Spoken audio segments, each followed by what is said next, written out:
ఏమత్తయ్య డల్గా ఉన్నారే? అయ్యో జ్వరం వచ్చినట్లుంది, నీరసంగా ఉన్నారు.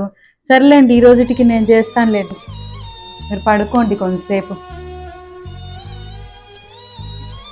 మీరు పడుకోండి.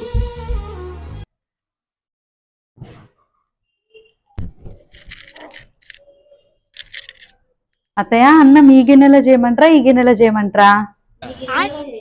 ఈ గిన్నెలోనా? సరే. పప్పుకి గ్లాస్ తో ఎంత వేయమంటారు? సగం వేయమంటారా? సరే.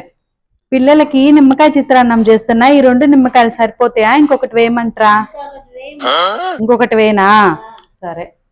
నిమ్మకాయ చిత్రాన్నంలోకి ఉప్పు ఎంత వేయమంటారు? ఇంత వేయనా?